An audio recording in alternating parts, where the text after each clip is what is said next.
All right, everybody, welcome back to the Junto. I'm your host, Noah Sawyer, and this is episode 24. And yeah, oh, hang on one sec. Do not need this here. Oh wow, what the hell's going on with my camera? It looks,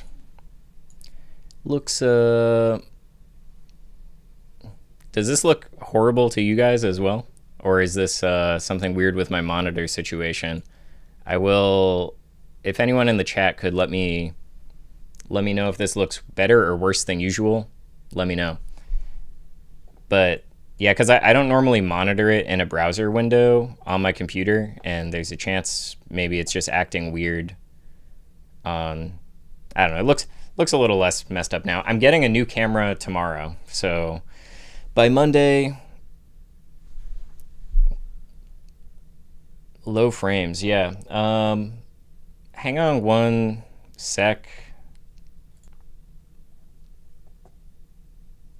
Yeah, what is... Okay, well, I mean, we'll just have to roll with it. So, yeah, like I said, there will be a tech upgrade very soon. So tomorrow I'm going to go get a camera from my friend, and then maybe I'll use it tomorrow night if I have time to set it up, because I don't want to deal with this anymore. It's just a really old camera, and I think it is I don't know if I can even fix it on the OBS side of things. So that's a problem, but it's worth it to just do this tonight, because that's kind of what I'm talking about, or it's the impetus for what I'm talking about tonight. Thinking about persistence in general is I should just persist and do this, and I'll upgrade the camera, and then we will be a whole new Junto on Monday, if not tomorrow.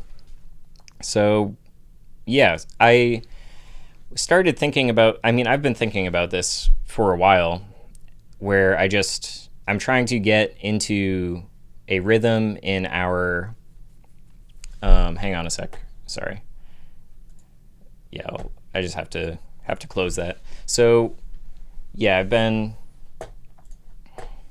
I try to be in a rhythm in our society where I can like function and work on what I think is important, like morally important, like as important as my life, like what the things I want to do with my life. And yet our society is organized in such a way that it doesn't give you any help. It's very difficult to go in that direction. And I mean, for thousands of years, this idea has been referred to as the steep path or the narrow path to begin with. So it's never been easy for someone to try to prioritize that kind of thing. But in our particular situation now, it is like really, I don't know. I mean, I guess I've never lived in any other world, but the way that technology integrates with our psychological apparatus is just so next level that it makes it, if you're not careful, you just get thrown off track no matter what. You are just like, you're at the whim of the wind. And I don't think it has to be that way. And that's part of the idea behind the Junto, as like a group of people coming together for that mutual improvement and greater understanding and development of their intellect and of their conscience and of their actions, and just urging each other to try to focus on the things that they think are the most important in this world, and actually get better at doing them, and actually build culture around them and infrastructure around them that facilitates that. So yeah, but anyway, so I guess just on Tuesday, I had a really long day, and it was a lot of time in the car, and technically I could have done a show, because I did get home like around the time where I would normally start preparing to get all of this ready to go and like do some vocal warm-ups and stuff. And yet I was like weighing it in my head, and I was just like, I don't know. The decision ultimately was to not do a show, and I didn't really do anything productive that night at all. I just was like lazy ultimately. And I didn't find a way to make that happen. And that's something that I've been thinking about in my own life lately, is just like, I need to, like, I know what I want in life, and I know what I want to do, and I know what I want to study, and I know what I want to say, and what I want to work on. I know what I want my work to be in the world. And like, I just very often will get in a mood where the veils come down and I don't know anymore, or I don't see it anymore, or it doesn't seem as important anymore. So veils of, in my case, say laziness, or like veils of lust being distracting, or veils of like, I don't know. I wrote down a list earlier actually, but I can't find it. I wanted to use it, but anyway, and that's the hard part for me, is just when you are pulled out of the state where you know what you want, when you're pulled away from the clarity, when you're brought down into the mire of unclarity, it's like, how do you get back? I need to find these ways to,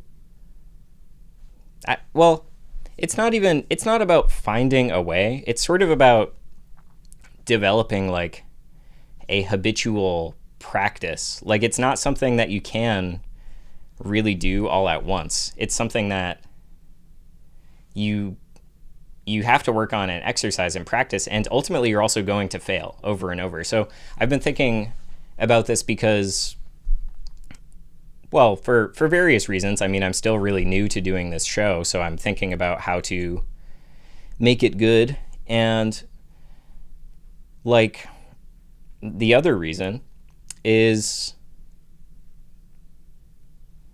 just because it's Lent and it's Ramadan. It's the fasting season for those two Abrahamic religions.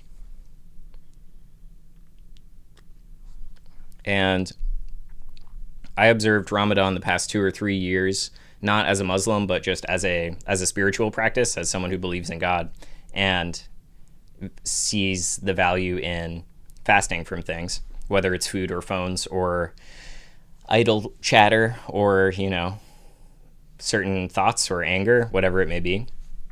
And this year I am observing Lent, and I've been thinking of it as this sort of roughly 40-day period where I am really trying to, like, by the end of it, I really want to,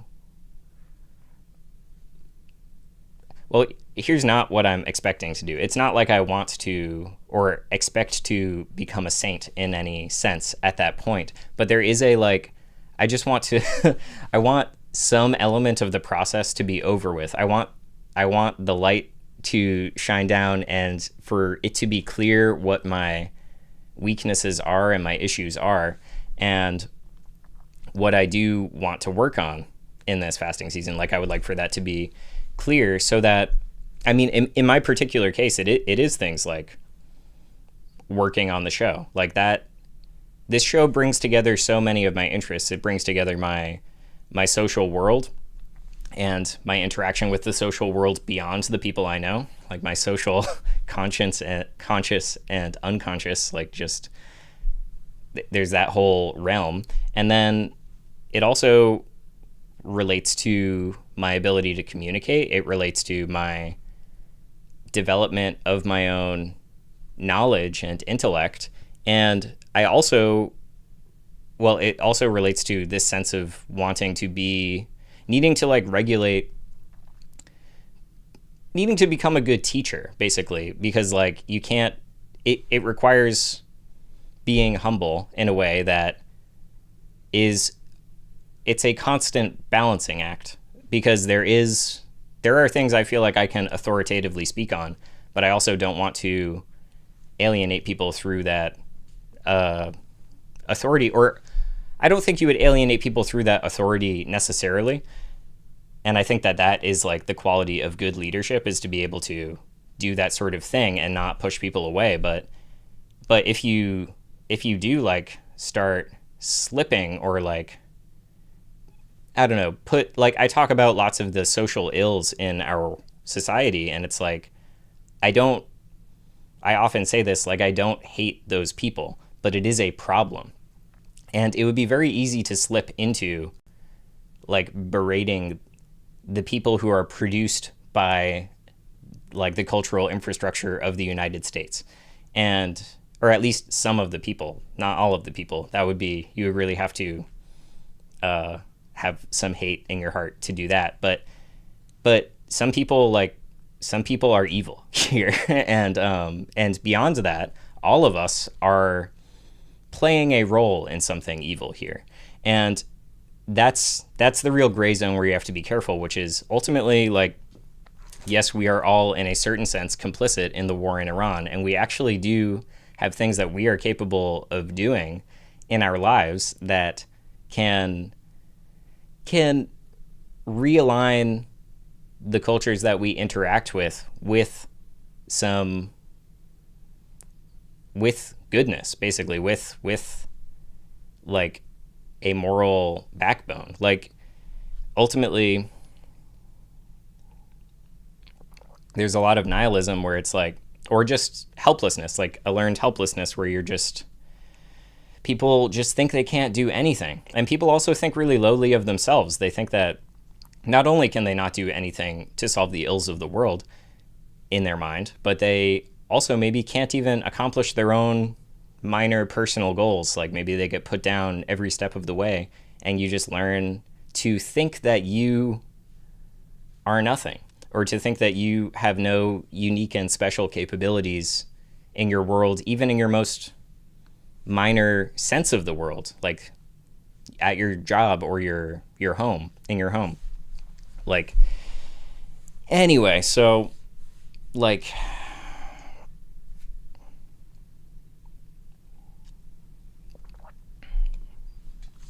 I guess on Tuesday, I realized, or I had this realization where I was just like, I can't do that again. I can't, because with the show, this other thing has been bouncing around in my head where sometimes I get the temptation to have it be like a polished, I don't know, like on YouTube now, people who talk about sort of like the stuff I'm talking about, or phone brain damage, whatever it is, like, there's lots of people who have like their like video lectures, and they're polished, and it's like up close and it looks good, and they're reading a script ultimately, or they've prepared the structure of the thing in advance.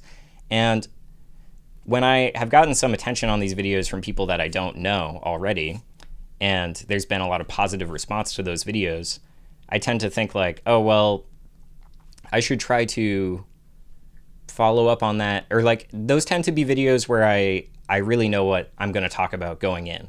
And I think that helps. But I don't want to get off track here, because that has never been the goal here. Like, if that's the sort of thing I wanted, if I wanted to reach a very large number of people, I would probably do some research and, well, I mean, I have the research, but, you know, I would maybe try to make polished videos that are algorithmically, you know, they're going to work in the algorithm. The title is going to work. The thumbnail is going to work. It's all going to work. But I just don't want to do that. Like, I don't, and it's not, you know, it's not out of my typical laziness. It's just, I don't like that medium. I think people are kind of sick of it. I'm sick of it. I don't watch any of that. Like, I don't watch anything related to the sort of stuff that I'm talking about here. Like, I don't care. I just don't. I'll read about it, but I don't want to watch like a shiny YouTube video where someone's reading a script and wearing glasses, and, you know, it's just not. I'm sure they're great, and I'm sure some of them are really good, but I need to remind myself that that's not what this is for. This is for, like, basically, I'm trying to be real, and I'm trying to get good at improvising conversations about this stuff. And part of the purpose of that is because we are living in our lives. We are, like, me and you, like everyone who's watching this, we are all living in our lives, and we're dealing with these things, and we're dealing with the society that we live in. And we have ample opportunities to talk about it, but it is very difficult to talk about. So like I say on the show, a goal is to have it be just so crystal clear how to describe what's going on, how it affects you, how to get back to yourself and persist and follow through with actually living against this sort of culture. That is something that will never come across, no matter how many YouTube video essays you make. That's not going to work. It has to be conversational. It has to be improvisational. And through encountering all sorts of current events or media or whatever it is that I wind up engaging with on this show, I read a lot of books. We'll talk about the news if it's relevant or if it's very important. And like, those are the things that help you make sense of the world.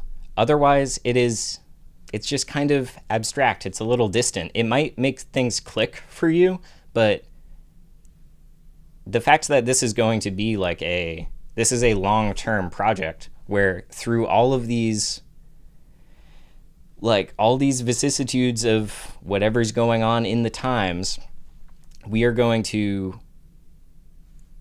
keep our eye on the ball that I have just, I've decided it's what I think is the most important thing for me to be analyzing. And that is, it's related to my whole religious trajectory over my life, exploring Taoism and then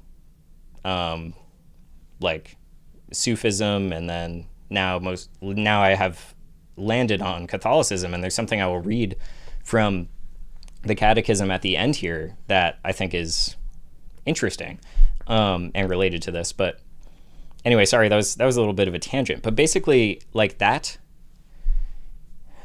if you are trying to align yourself with the Tao, or align yourself with God, or align yourself with the good, or align yourself with even what is natural in theory, depending on how that is interpreted, there's a sense in which you could see these things as the same thing.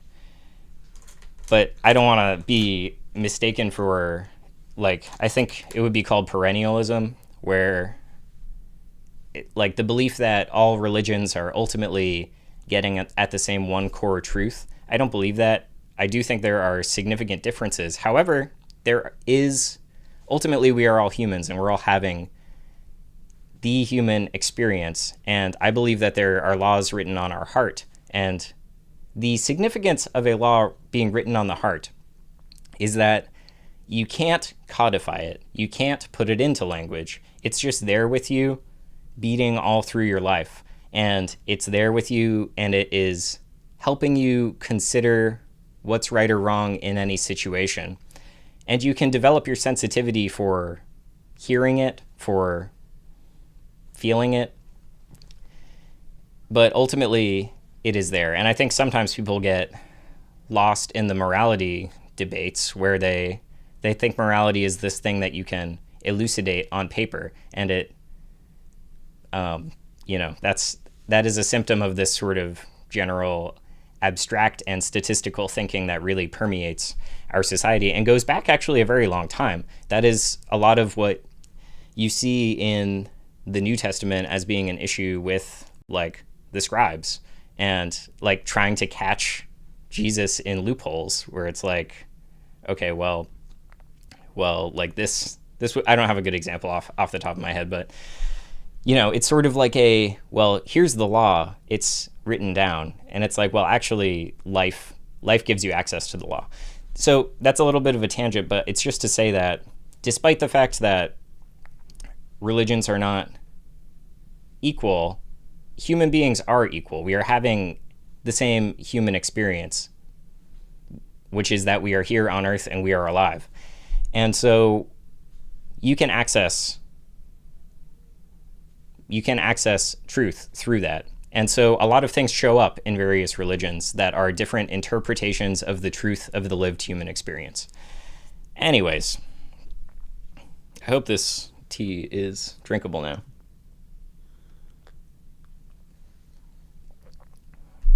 Still pretty hot.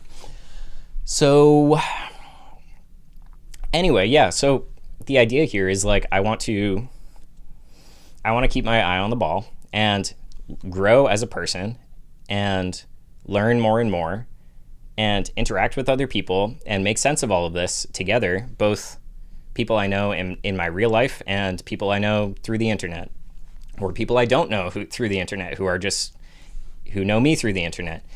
So yeah, I think, my hunch is after like 100 episodes of that, I think a lot of us in the Junto are going to be really good at clocking like all these fallacies that surround us and all these unclarities that surround us about like, oh, well, war in Iran's horrible, but what can you do? Or like, well, yeah, I don't really like how the phone makes me feel, but I got to use it for work. And just all this stuff that we see all the time and we let it slide. It's like once it becomes clear enough, it's just, and I'm not saying police everyone, but do police yourself to some extent and hold back from engaging in a culture that you put the sunglasses on and you're like, oh, wow, this is horrible. It's like, I'm going to engage with the world differently now that it's so clear to me that this is not life. This is not love. This is a society that has been hijacked by evil, basically. So, all right.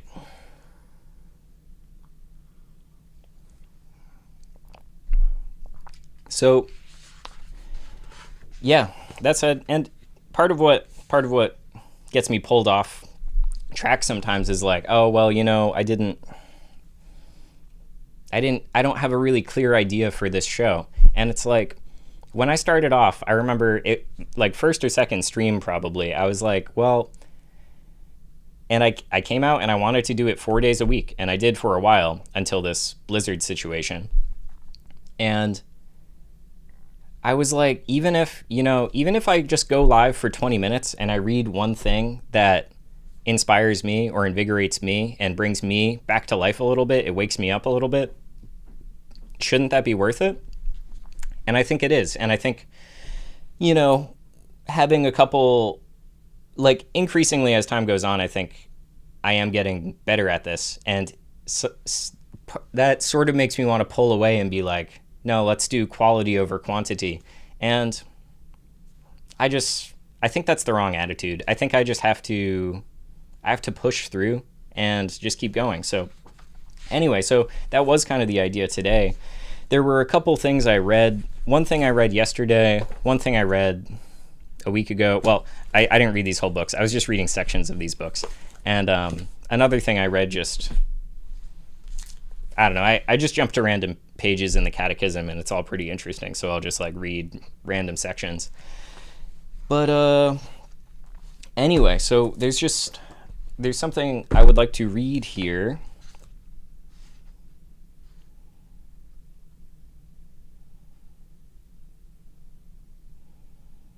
And before I do, I did kind of touch on like the way we are manipulated as a population, like human political power, like things are sort of changing now with artificial intelligence and automation through like robot automation, like automated mechanical systems or like autonomous systems. I guess that's the term that they have adopted now. So autonomous systems and AI does sort of change this conversation a little bit, but I'll ignore that for now. And like political power comes from like the metabolic capacity of human beings and, well, ultimately human beings, because human beings will harness animal power, in ancient times and in recent times, but not so recent. And ultimately it is that harnessing of human power, human energy, the body's capability that has built castles and built nations and created armies and created colleges, created universities, and explored the scientific world and explored the intellect and the mind and everything. That all gets channeled in various ways. It all flows in various ways. And culture is a means by which it's sort of a setup for, because people are, basically blank slates when they're born. Not literally, because there's genetic difference, but, culturally, you're pretty much a blank slate. And then, depending on a specific cultural setup, you will be raised in a certain way.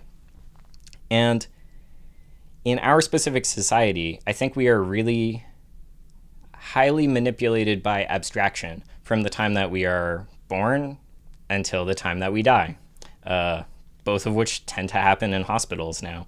And I think that this concept of abstraction, I should just lay out a little bit for a second, where I kind of think of three things in relation here when I talk about abstraction or generalization or categorization, where it is a getting away from the concrete specifics of a situation, and it is moving into a realm of abstraction. It is pulling away, and it is saying, like right here, I have a book, and this is a unique book. There are other copies of this book, but this one is unique. This one is here right now. There's no other copies of this in this room, I don't think. There might be one, but there might be one more, but there's definitely not three. And anyway, there's only one in my hand right now. There's only one on the desk. It is unique. And yet we can start to abstract from that and just talk about, well, this book is called The Tao of Natural Breathing. And we can talk in general about all the copies of The Tao of Natural Breathing, including digital ones, including maybe the manuscript. And we could also then talk about all kind of trade paperback sized books, or all books published by this Mountain Wind Publishing. All books that look like this. Or we could just start talking about all books, because they have a lot in common. And then, they're all bound paper matter, printed matter. And so I'm just trying to demonstrate here the concept of abstraction as a concept. There is a unique object here. There's a unique, it is molecularly unique. It is right here. And yet I can talk about it as a book, because it's a book. And that's me being abstract. It's me being categorical. I'm using the category book, or I'm using the category books published by Mountain Wind Publishing.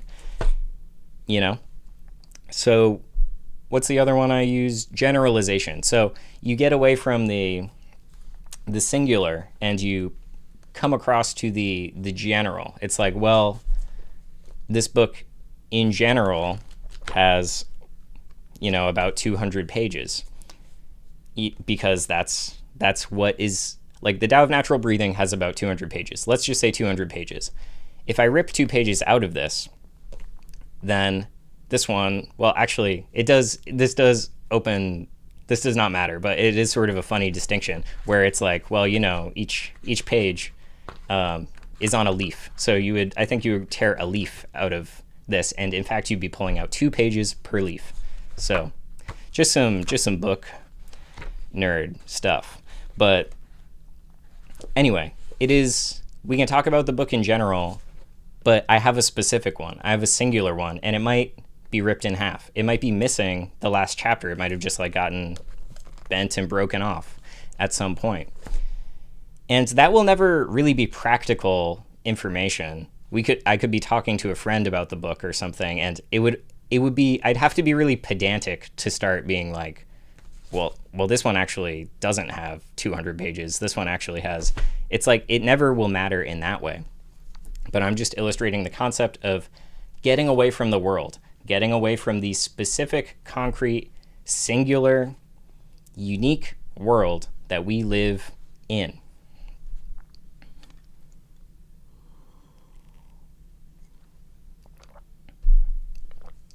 And that is existence itself. It is changing, it is moving, it is constantly changing. In the human experience of time, That's all we got. And it's constantly changing. And yet it is continuous. It is moving from the past into the future in a way that we can make sense of. But we literally cannot conceive of the world in a concrete way. There's no conception of quote unquote the world or quote unquote the universe that the human mind can grasp in one moment and have it be complete as the concrete universe, the concrete world. It is just too, the mind is just too small and dialectical for that. It is, our mind works in time. You start thinking about, it's like, okay, I'm going to think about the world. And it's like, well, maybe I start with Earth, but really, I think I'm thinking about the universe, but I'm thinking about the solar system. And it's like, you start doing this dialectical back and forth where you're like, well, how do I get to the world? How do I get there? And that concept is too big. So in theory though, and maybe in practice, I haven't thought of this, it's sort of hard to grasp at any level, period. So it's hard to grasp that the totality, in fact, it's impossible to grasp the totality in a concrete manner. And it's also impossible to grasp the totality of this book for me, in a sense, because I don't know the history of this book. I can see the way that it's scuffed and everything. There's some plastic tearing off of the cover, but I don't know, did that happen when I got it? Who owned it first? I can't conceive of the whole history. I cannot really conceive of this object as a special, as a, I don't even really have a word for this, as a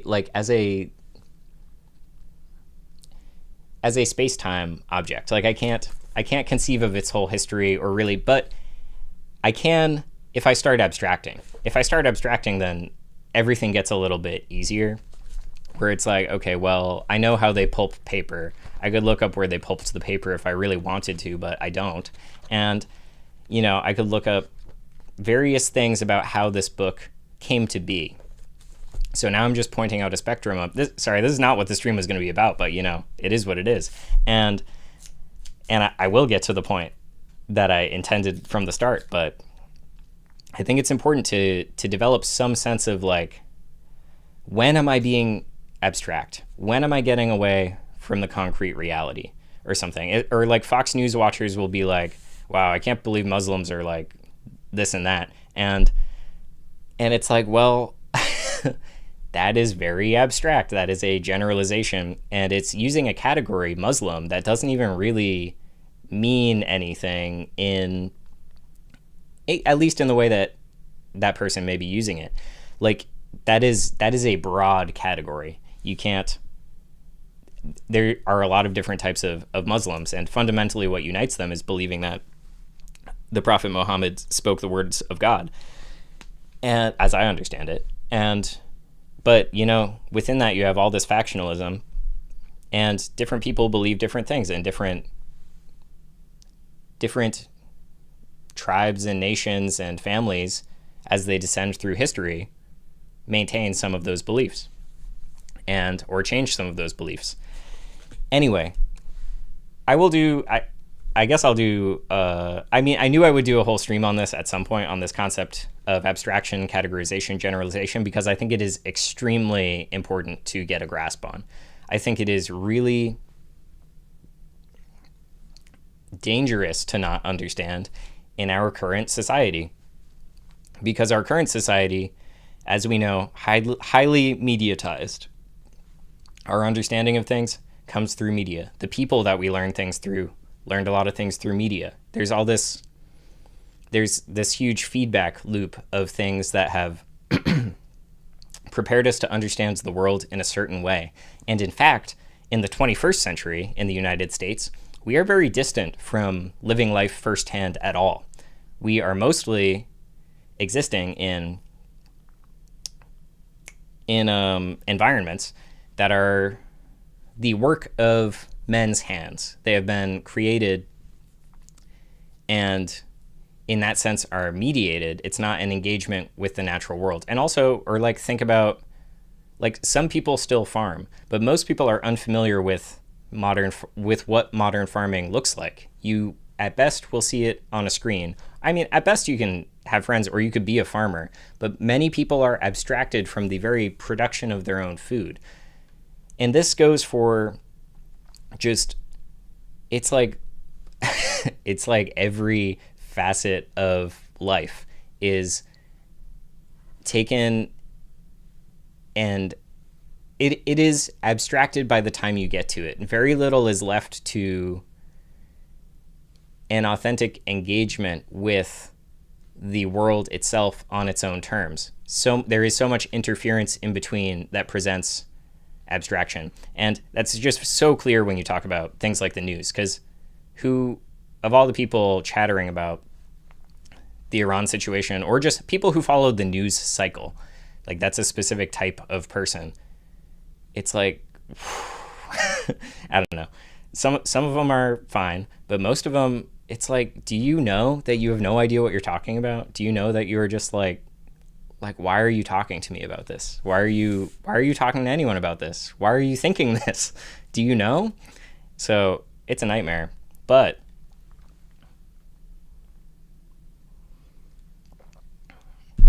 that can be kind of a transition. So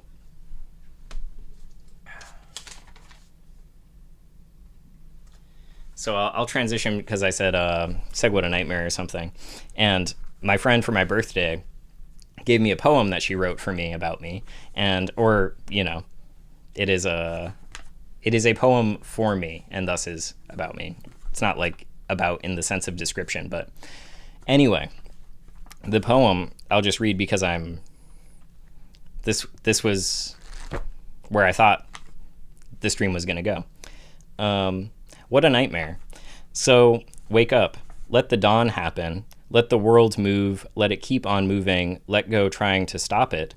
Give your mind a rest. Say to hell with thinking about much of anything for a little while. Remember your body, and then forget about remembering, because remembering is something that minds do. Put faith in biology, like a flower, blooming, not asking why.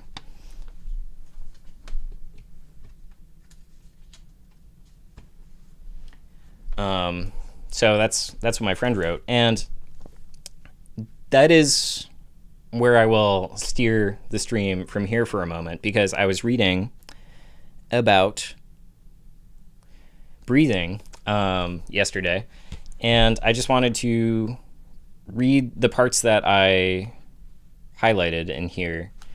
And this book is called The Tao of Natural Breathing for Health, Well-Being, and Inner Growth by Dennis Lewis. And this relates to, this is not like I'm not totally jumping ship here. This is related because I think we are this is sort of a different type of abstraction because it doesn't happen consciously in the same way as these linguistic objects, such as news affairs or discussions about what your child is up to or what your parent is up to. Like, just those are all happening in the realm of language very explicitly. But things like how our body is working, how nutrition affects how we feel, how the way that we breathe or the way that we stand affects how we think or how we feel, or more so, how it affects things that we aren't even aware of in our bodily processing, our health, perhaps. So this type of abstraction, it is still linguistic because in a way it's just like we are just like in like the death grip of this like really unhealthy relationship to language. And so, you know, we talk about breathing, we talk about letting go, we talk about relaxing in various circumstances, we talk about, you know, these things come up, but we might have a very shallow sense of what those things are. And someone might say, take a deep breath or take some deep breaths. And you have a conceptualization of what that means, but perhaps your deep breath is still a very shallow breath. I don't know. There's just there's, I don't have like a great example here because I was not expecting to transition from that huge like thing about abstraction. That was just a surprise to me as well. But like basically, and I'll reference the poem. Again because this does a better job of trying to explain what I'm saying. Like we are a very as dumb as we are, we're a very cerebral society. We are not super embodied or aware of the inner senses. We are kind of aware of the outer senses, which are then being mediated by our mind. And or especially the visual sense. The visual and auditory senses are very dominant and push a lot of things away, whether they be outer senses like touch, which includes feeling all parts of our body within our body, or inner senses like feelings and emotions and movements of the imagination or whatever it may be. And anyway, so in this poem, my friend says, give your mind a rest, say to hell with thinking about much of anything for a little while, remember your body, and then forget about remembering because remembering is something that minds do. So that last sentence, forget about remembering because remembering is something that minds do, that's kind of what I'm trying to get at here, where we have this, we're so wired and constricted by an unhealthy relationship to language that it is difficult to even know what's going on out there, what's going on in here, what's going on in here, what's going on with our health.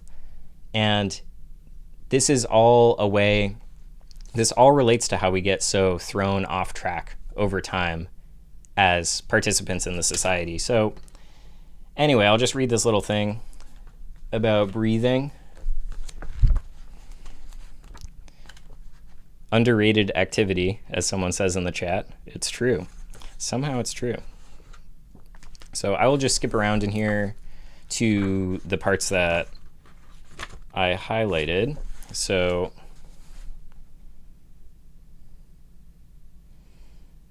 well, I'll start with the beginning of the foreword, which was written by Mantak Chia, I think, and who is someone that this guy studied under, one of the people that he studied under. So there is a growing interest today in the relationship of breathing to health and spiritual development. Unfortunately, few people who experiment with their breath understands the importance of natural breathing, in quotes. This is the kind of spontaneous, whole-body breathing that one can observe in an infant or a young child. Instead of trying to learn to breathe naturally, many people impose complicated breathing techniques on top of their already bad breathing habits. These habits are not in harmony with the psychological and physiological laws of the mind and body. They are not in harmony with the Tao. Natural breathing is an integral part of the Tao. For thousands of years, Taoist masters have taught natural breathing to their students through Qigong, Tai Chi, and various other meditative and healing arts and sciences. Through natural breathing, we are able to support our overall health. We are able to improve the functioning and efficiency of our heart, lungs, and other internal organs and systems. We are able to help balance our emotions. We are able to transform our stress and negativity into the energy that we can use for self-healing and self-development. And we are better able to extract and absorb the energy we need for spiritual growth and independence. I think he puts that very well. And it's easy to, we're all such bad readers in this society, and we're also bad listeners now. But there is a lot of depth if you think about, in your specific experience, what all of these things mean and how breathing can interact with that, because it might seem silly or like woo-y at first, but breath is so fundamental to life. Obviously, it is as essential as food, or more essential in a sense. Obviously, they're both required, but it brings nutrients into us and it carries waste out of us, similar to our digestive system. And yeah, so it really can support the overall health. It can affect all of your organs depending on how you are breathing. And this will require a development of the imaginative capacity that we explore on the show as well, where it's like we're so inundated with images and things that and opinions and concepts, but really images. And it takes away from our imaginary capacity, the capacity to create images and modify images within our mind, and sounds, and whatever can be imagined in the human mind, which is everything, because it's all taking place in there, your whole experience. And anyway, so yeah, but the author will describe this in a moment. So he basically says he was really, really stressed out, and he had like sharp pain in the right side of his rib cage and all of this stuff. And he started working with a Taoist healer, and they were doing some sort of like breathing exercises and massage over time, like organ massage basically. And he just kind of realized how much of his own body he was totally neglecting, and how deep the mind really can interact with the body.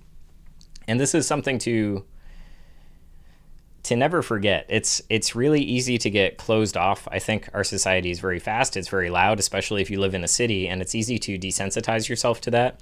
But there's so much depth. Like if you do any sort of meditative exercises or concentration exercises, you can open the mind into parts of the body that I would assume I never would have been able to feel. Like in my own experience, I have been a kind of like shut off person most of my life in terms of my bodily experience. I was very much a thinking person, and I was just not. It was easy for me to forget I even had a body, and thus, like, when it was expressing its needs to me, they would be very quiet, and I wouldn't be so aware. And as I get older and try to develop this habitual ability, because it's not something you can turn on and off, it's something you have to develop every day and be building up every day. And it just demonstrates a richness of life that once you are experiencing it, you can't believe how normal it is to deny that it even exists or hide that it even exists. So anyway, so here we go. So he says healing, and the doctor he's working with guy he's working with is named Gilles.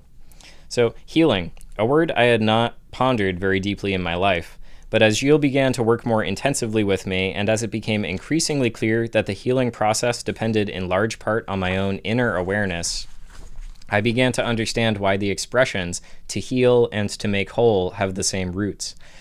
Though the physical pain disappeared after several sessions, and though I began to feel more alive, a deeper psychic pain began to emerge, a pain of recognizing that in spite of all my efforts over many years toward self-knowledge and self-transformation, I had managed to open myself to only a small portion of the vast scale of the physical, emotional, and spiritual energies available to us at every moment. As Gilles continued working on me, and as my breath began to penetrate deeper into myself, I began to sense layer after layer of tension, anger, fear, and sadness resonating in my abdomen below the level of my so-called waking consciousness, and consuming the energies I needed not only for health, but also for a real engagement with life. And this deepening sensation at the very center of my being, painful as it was, brought with it an opening not only in the tissues of my belly, but also in my most intimate attitudes toward myself, a welcoming of hitherto unconscious fragments of myself into a new sense of discovery, wholeness, and inner growth. And he mentions there that there are all these processes resonating that are consuming the energies that he needs for health. And I think that is something that very much exists in all of us in this country, certainly, where we are just not in harmony with our being, and we're certainly not in harmony with the world, and we're not in harmony with our conscience in many situations, and it consumes your energy, and it hurts you in various ways. It can even hurt you in terms of your health. Like if this, Ultimately, this is manifesting in this book. We're focusing on breath. It can also manifest in posture, which I think about similarly with breath, because I used to have worse posture than I do even now. And if you breathe every moment of your life, if all of that is at such a lower capacity than what it really could be, and it's not being brought to every area of your body that it ought to with the power that it could, then you are cutting yourself off from something. And to not notice it is a result of a lack of that inner awareness that is cultivated in our society. We are not cultivated to be aware. We're cultivated to be unaware of many things. So anyway, so as a result of my work with the Healing Tao, as well as with other teachings such as Gurdjieff work and Advaita Vedanta, two facts have become clear to me with regard to the relationship of breath to health and inner growth. First, that our poor breathing habits have arisen not only out of our psychosomatic ignorance, our lack of organic awareness, but also out of our unconscious need for a buffering mechanism to keep us from sensing and feeling the reality of our own deep-rooted fears and contradictions. There is absolutely no doubt that superficial breathing ensures a superficial experience of ourselves. Second, that if we were able to breathe naturally for even a small percentage of the more than 15,000 breaths we take during each waking day, we would be taking a huge step not only toward preventing many of the physical and psychological problems that have become endemic to modern life, but also toward supporting our own inner growth, the growth of awareness of who and what we really are, of our own essential being. It is my hope that the ideas and practices explored in this book will help make this possible. And beyond that, too, is the social element that I just always think of as well, where it's like when you are healing, you heal the people around you because you're not hurting them. You can find ways to hurt less and less and heal more and more and help people grow as well. But yeah, I am a as he says here, I'm a superficial breather. I don't know. But, and he says, and this is something I really need to keep with me throughout the day, is superficial breathing ensures a superficial experience of ourselves. And I do not want a superficial experience of myself. I basically want to experience as much depth as possible in this existence. And that doesn't mean a variety. It just it doesn't mean I want to go and experience all these things at all. It means more I want to know myself as deeply as possible. And I am a biological organism. I'm a spiritual and biological organism, and I want to go as deeply as possible into both of those facets of my world. So, yeah, anyway, so I'll probably read a couple more parts here because I think it's good. And I know some of the people watching this definitely will want to hear it. Yeah, but just a couple more pages, basically. Nice. Yeah, someone in the chat is getting extremely breath pilled right now. Hopefully everybody is. Hopefully, but I mean, I need it myself. So if you got any breath pills for me, let me know. And I mean, this book seems really solid because he also is. I mean, maybe it was something I was going to read, but yeah, he says there's important principles from anatomy, physiology, and neurochemistry. It's my experience that any work with breathing requires far more than appropriate exercises. It also requires a clear, quote-unquote, scientific view of the human body and a deep work of organic awareness, the ability to sense and feel oneself from the inside. And there's the first chapter before he gets into anything, we're just in the foreword and introduction, is all about anatomy and, the diaphragm, and I don't know if you can see that, but there's some anatomy diagrams. But yeah, anyway, so I'll read a little bit about this because we all need it. I need it, definitely. So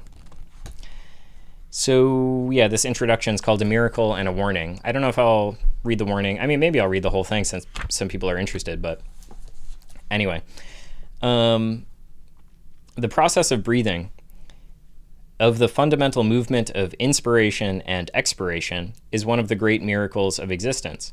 It not only unleashes the energies of life, but it also provides a healing pathway into the deepest recesses of our being. To inhale fully is to fill ourselves with the energies of life, to be inspired. To exhale fully is to empty ourselves, to open ourselves to the unknown, to be expired. It is through a deepening awareness of the ever-changing rhythms of this primal process that we begin to awaken our inner healing powers, the energy of wholeness. And I have to say, since we're on this show, to conspire is to breathe together. And that's what we would be doing if we were in the same room. But in theory, it's something we're doing through this exploration of the world. So I'll continue. To breathe is to live. To breathe fully is to live fully. To manifest the full range and power of our inborn potential for vitality in everything that we sense, feel, think, and do. Unfortunately, few of us breathe fully. We have lost the capability of natural breathing, a capability that we had as babies and young children. Our chronic shallow breathing reduces the working capacity of our respiratory system to only about 1/3 of its potential, diminishes the exchange of gases and thus the production of energy in our cells, deprives us of the many healthful actions that breathing naturally would have on our inner organs, cuts us off from our own real feelings, and promotes disharmony and dis-ease at every level of our lives. What is natural breathing? How would this kind of breathing alter our lives and our health? To answer these questions, we must undertake an experimental study of breathing in the laboratory of our own body. We must personally experience how our breath is intimately bound up, not just with our energies, but with every aspect of our being. From the health of our tissues, organs, bones, muscles, hormones, and blood, to the quality and breadth of our thoughts, attitudes, emotions, and consciousness. And that's sort of a funny sentence because when you read it, it's like how I'm not like a biology guy, and I more or less know what all those are, but I don't know much about them. And so it's like, it is not just like through the quality and breadth of our thoughts, attitudes, emotions, and consciousness, it actually gives us a deeper sense, if we are studying this, of our, or even without studying it because you're feeling it, of our tissues and our organs and bones and muscles and hormones and blood. So it is a positive feedback loop once you start breathing with the mind and the body, and it affects your understanding. So we must begin to understand the great power that our breathing has to help open us or close us, not only to our own inner healing powers, but also to our potential for psychological and spiritual development. Of all the great ancient and modern teachings that have explored the full significance of breath in our lives, the Taoist tradition of China, which is more a way of life than a formal religion, offers one of the most practical and insightful approaches to the use of breath for health and well-being. One of the reasons for this is that from the very beginning of Taoism, at the time of the reign of the Yellow Emperor Huangdi, around 2700 BC, the goals of health and longevity were never separated from the goals of spiritual evolution and immortality. Taoists realized that a long, healthy life filled with vitality is not only an intelligent goal in its own right, but also an important support for the more difficult goal of spiritual growth and independence. Supported by more than 4,000 years of experimentation with their own physical, emotional, mental, and spiritual energies through special postures and movements, massage, visualization, sound, meditation, diet, and many other practical disciplines, the Taoists observed that natural breathing according to the actual laws of the human organism, and he puts laws in quotes, which harkens back to what I was talking about, where it's like, there are laws, you can't linguicize them, like you just can't articulate them in that way, you can't enumerate them, but it is there, and it is to be understood at the level of existence. So they observed that natural breathing could have a powerful influence on the quantity and quality of these energies, and thus on the quality and direction of our lives. For if the Tao can be defined at all, it means the way, the laws of nature and the universe, the laws of creation and evolution. It is through living in harmony with these laws that we become free to discover and fulfill our physical, psychological, and spiritual destiny. The Tao of Natural Breathing, this book, integrates key Taoist teaching and practices regarding breath, especially those arising through my work with Taoist master Mantak Chia, with my observations and discoveries over the past 30 years in relation to various other systems and teachings, including Gurdjieff work, Advaita Vedanta, Feldenkrais, and Ilse Middendorf, don't know what those are, as well as with important principles from anatomy, physiology, and neurochemistry. It is my experience that any serious work with breathing requires far more than appropriate exercises. It also requires a clear scientific view of the human body and a deep work of organic awareness, the ability to sense and feel oneself from the inside. A warning about breathing exercises. The great spiritual pathfinder Gurdjieff once said that without mastering breathing, nothing can be mastered. But he also warned that without complete knowledge of our organism, especially of the interrelationships of the rhythms of our various organs, efforts to change our breathing can bring great harm. It is clear that work with breathing, especially some of the advanced yogic breathing techniques, pranayama, taught in the West through both classes and books, is fraught with many dangers. In his book, Hara, the Vital Center of Man, Carl Fried Durkheim, a pioneer of the integration of body, mind, and spirit. I think that's a really funny thing to describe someone as at this stage in human history. I feel like there were some other pioneers way back. But anyway, he discusses some of the dangers of yogic teaching breathing. Discusses some of the dangers of teaching yogic breathing exercises or techniques to Westerners. He points out that most of these exercises, which imply tension, were designed for Indians, who suffer from an inert letting go. Westerners, on the other hand, suffer from too much upward pull, too much will. Durkheim states that even though many yoga teachers try to help their students relax before giving them breathing exercises, they do not realize that the letting go required for deep relaxation can be achieved only after long practice. At best, says Durkheim, giving breathing exercises prematurely grafts new tensions onto the already established ones and brings about an artificially induced vitality followed by a condition of exhaustion, and the aspirant discontinues his efforts, his practice. Based on my own work on myself, as well as on my observation of others, I believe that it is only after many months or even years of progressive practice rooted in self-observation and self-awareness that most Westerners can experience the deep inner relaxation, the freedom from willfulness, needed to benefit in a lasting way from advanced breathing exercises, whether yogic, Taoist, or otherwise. Breathing exercises involved and he's differentiating that from natural breathing, which is not an advanced exercise in that sense, just to avoid being too discouraged from that concept. But anyway, breathing exercises involving complicated counting schemes, alternate nostril breathing, reverse breathing, breath retention, hyperventilation, and so on make sense only for people who already breathe naturally, making use of their entire body in the breathing process. It is my experience that natural breathing is in itself a powerful form of self-healing. That is why the Tao of Natural Breathing explores this kind of breathing in so much depth, describing in detail some fundamental perspectives and practices that can, through increased inner awareness, help us see and transform our own personal obstacles to its manifestation in our lives. One could say, of course, as some Taoist masters and other teachers have said, that since natural breathing is natural, any effort to breathe naturally both misses the point and is counterproductive. They maintain that when our mind becomes calm and empty, natural breathing will arise automatically. Accepting this assertion, however, does not solve the problem. It simply puts us in front of another question. What are the conditions that allow us to calm and empty our minds? What personal work is needed? It is no use to shift the problem from the body to the mind or from the mind to the body. Natural breathing involves the participation of both. The appearance of natural breathing in our lives is not just a matter of what we do, but also, and perhaps more importantly, of how we do it. If we approach the practices in this book as mere techniques to be manipulated by our so-called will, they will bring us nothing.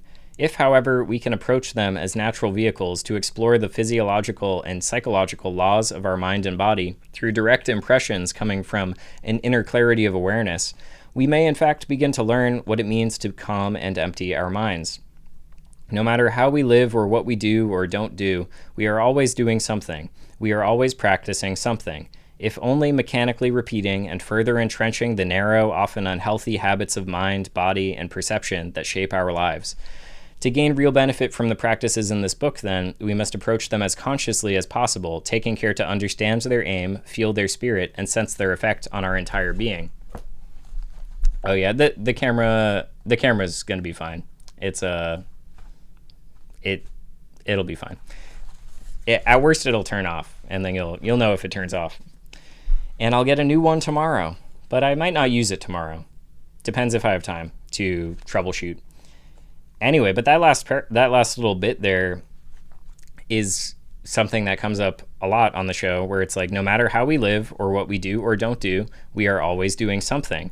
We're always practicing something. And only too often, this is mechanically repeating and further entrenching the narrow, often unhealthy habits of mind, body, and perception that shape our lives.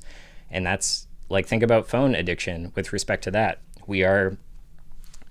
Every time you use it, it's changing you. It's entrenching you deeper and deeper into that addiction, into that need to be distracted, into that need to check for notifications or whatever it is, into that need to not just eat, but to eat watching YouTube, into all this stuff.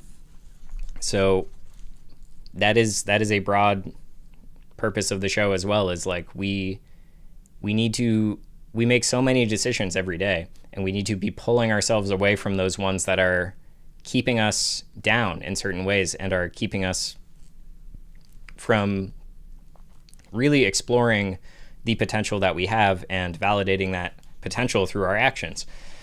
So one more little bit here, and it's relevant. Expanding our narrow sense of self. The real power of the ideas and practices described in this book is to help us first experience and then free ourselves from the many narrow, unconscious attitudes we have about ourselves and the world, attitudes that create stress and other problems for us in almost every area of our lives.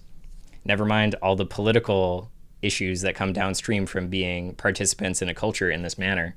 So it is often these very attitudes, deeply entrenched in our minds, hearts, and bodies, and manifested through and supported by our breathing, that diminish our awareness, constrict our life force, and prevent us from living conscious, healthy lives in harmony with ourselves, with others, and with our environment. Fortunately, we do not have to try to deal with each of these attitudes individually, an impossible task in one lifetime. Like spokes radiating out from a central axle of a wheel, our attitudes radiate out from the axle of our own particular self-image. The narrow, incomplete, yet strong sense of self, of I, that permeates almost everything that we think, feel, and do. According to Lao Tzu, if we can somehow expand this narrow image we have of ourselves and live from our wholeness, then many of our problems will disappear on their own. Here's kind of a wordy translation of this particular verse from the Tao Te Ching. What is meant by saying that the greatest trouble is the strong sense of individual self that people carry in all circumstances? I think like the most basic translation you can do of this is misfortune comes from having a body. So, and I think this is a good translation for thinking. I just want to point out that whoever is translating this, it's like, they're extrapolating from the source. So what is meant by saying misfortune comes from having a body? So what is meant by saying that the greatest trouble is the strong sense of individual self that people carry in all circumstances? People are beset with great trouble because they define their lives so narrowly. If they forsake their narrow sense of self and live wholly, then what can they call trouble? I like the translation, but it's worth noting because that book's been translated so many times by people who don't speak Chinese or know about ancient China, and I think that's okay because some of it can be good, but some of it is bad, though, to be sure. So to see and free ourselves from our own narrow sense of self is to begin to become open to the tremendous healing forces and energies that create and maintain our lives, to experience for ourselves how the alchemical substances of matter and the magical ideas of mind are linked in the unified transformative dance of yin and yang, the dynamic polarity of opposites from which all life springs. It is also to experience here and now the return to the primal expansive emptiness and silence of Wu Qi, the all-inclusive wholeness that is the source of both our being and our well-being. It is our breath that can help guide us on this remarkable journey into ourselves. So the reason I bring this up in the this stream, which was about persistence, is I think it helps so much to have that deep and broad sense of self when you're trying to approach work in this life. And without it, when you get cut off and you're shallowly breathing and you're just kind of not fully there in many ways, how could you ever motivate yourself in a state like that to do the work? You have to be fully living. There's sort of you have to find, this is how I started it, I think. You have to find a way to get back to the fullness, and then the work will do itself. And anyway, so I was gonna, read another thing here, but looks like the camera is kind of hot. It probably won't turn off, but maybe it will. And what do we got here? How long's it been? A little over an hour. So, I don't know. Well, I guess the other side of it, I will read just a couple pages here. The other side of it is that is very physiological. And of course, the physiological intimately related with the mental. You can't get away from either of them. And it's very important to not neglect either of them. And, if you're trying to do this kind of work. And so this was very much about how, again, you're never separate from either of them, because in order to develop natural breathing, you need to do those mental exercises of inner awareness and develop that deep awareness. And really, to us in this day and age, we need to study the anatomy to even be able to do that in our fast-paced and highly stressful environment. So this is just from the other side. I think it can be good to have a reminder on this side of things as well, where this is more just like people, this is a different type of reminder. Like sometimes when I'm in that state where I feel like I can't get myself to do what I ought to be doing with my life, that's one thing I can do. I can sort of wake myself up from the bottom up through my physicality. But another thing I can do is wake myself up through my intellect. And I can understand that I'm on the earth and there are thousands and thousands of years of people trying to make sense of how to live on the earth. And they've done a great job, but it's just not put in our face. Advertisements are put in our face. Garbage is put in our face. But you can if you can find a way to get yourself to put that sort of knowledge in front of your face, whether it's from the Tao Te Ching in China or the Catechism of the Catholic Church, there is so much information there that has been developed over hundreds of years. And anyway, so what I'm going to read here is just a description of the 4 cardinal virtues, because sometimes it just helps to be like, and this is, so much has been written on these by various doctors of the church, and this is just like a summary. This book is really like a summary of the faith, but it can just be so nice to plant the seed and like open your mind up into like thinking about how things can be good again. And I appreciate this sense of the sense I get from this little section on the virtues. And so, the virtues. Whatever is true, whatever is honorable, whatever is just, whatever is pure, whatever is lovely, whatever is gracious, if there is any excellence, if there is anything worthy of praise, think about these things. And that's kind of a key to what I was just saying in the first place. It's like when I'm questioning if there's any excellence, when I'm questioning if anything is worthy of praise in this world or worthy of doing, remember those things. A virtue is an habitual and firm disposition to do the good. It allows the person not only to perform good acts, but to give the best of himself. The virtuous person tends toward the good with all his sensory and spiritual powers. He pursues the good and chooses it in concrete actions. And that is also something that's pervading this whole show and this whole specific show and the whole series, where it's like, it's habitual. It's not something you can just do. You could act virtuously out of nowhere, but you can't develop this habitual capacity. It takes that work every day, or really, and it's not it's not all uphill. We're in an undulating situation. It ebbs and it flows. There's crests and there's falls, and you need to develop it habitually, and then you will have this firm disposition. You'll be disposed to having this virtuous outlook, and it manifests in concrete actions, which is also really what we're interested in on the show, is how do we live? How do we act? How do we help each other? And how do we get out of this mess, So the goal of a virtuous life is to become like God. So the human virtues. Human virtues are firm attitudes, stable dispositions, habitual perfections of intellect and will that govern our actions, order our passions, and guide our conduct according to reason and faith.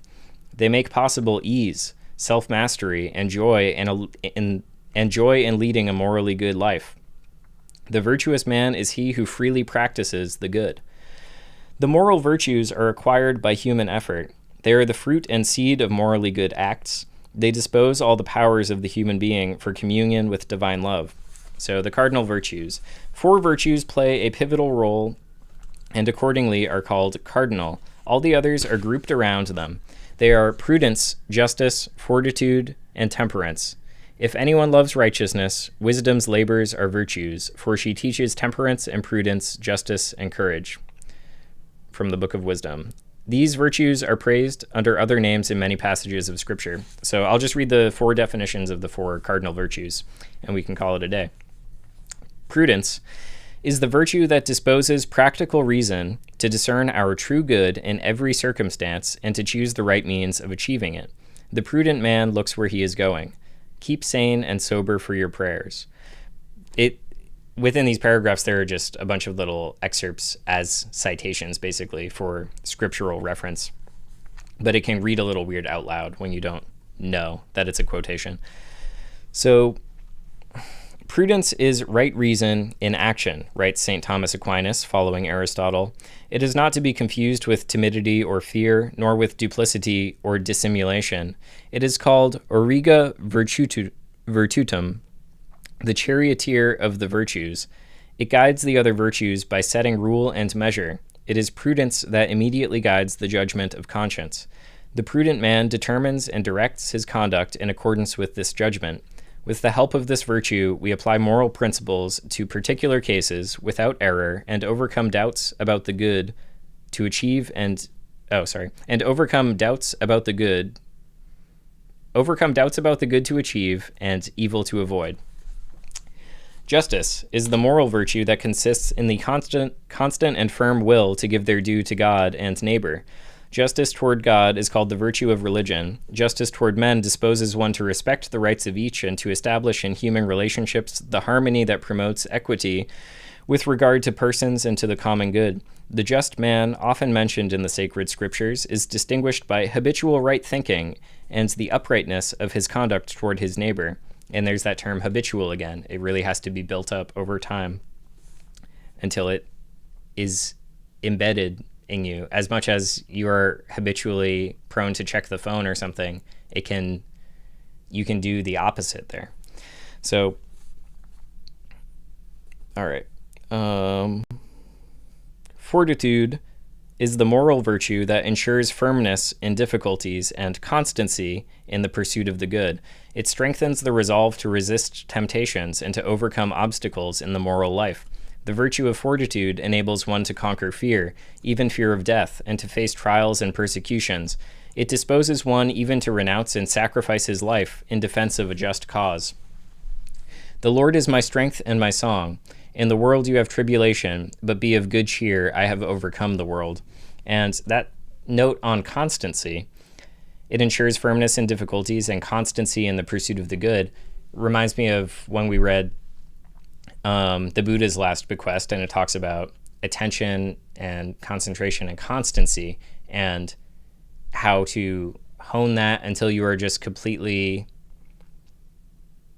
just naturally in control. You're just disposed to a control that protects you from things that would be pulling you away, the robbers of the sense afflictions or something like that. I forget how they phrase it in that translation.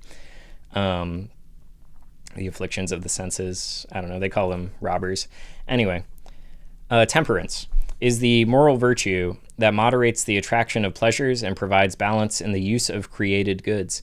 It ensures the will's mastery over instincts and keeps desires within the limits of what is honorable. The temperate person directs the sensitive appetites toward what is good and maintains a healthy discretion.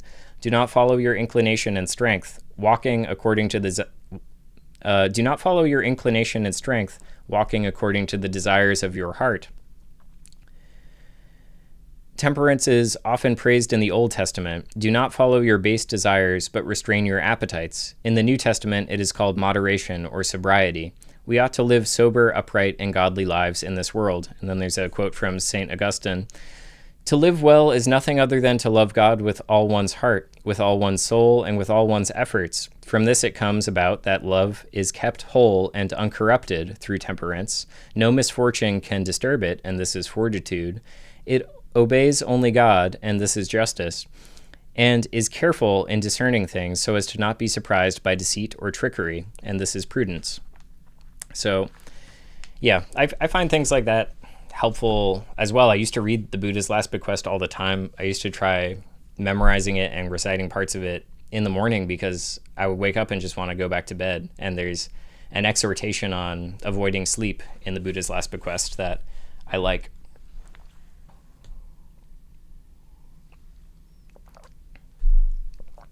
Anyway, so to tie this all around, maybe,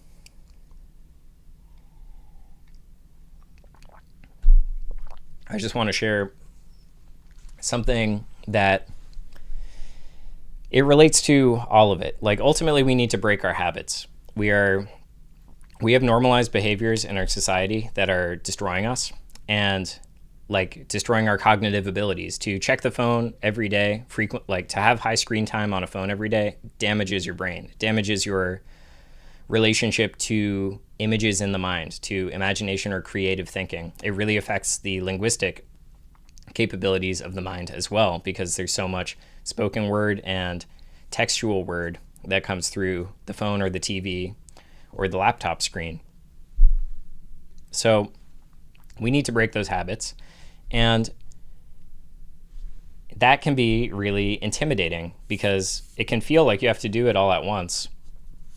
And that's not the case. Ultimately, the goal is to get to the point where you make it habitual to no longer be doing those things. You want to denormalize them. You want to get away from them.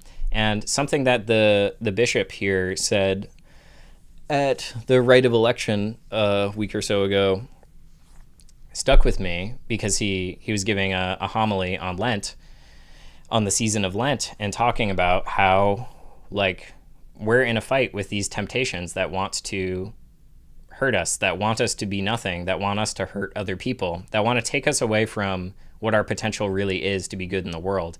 And he made a practical recommendation that I've been doing that has been helpful, which is to just study your specific temptations, study your own failures, ultimately, not to make it sound so dramatic, but to study those things and then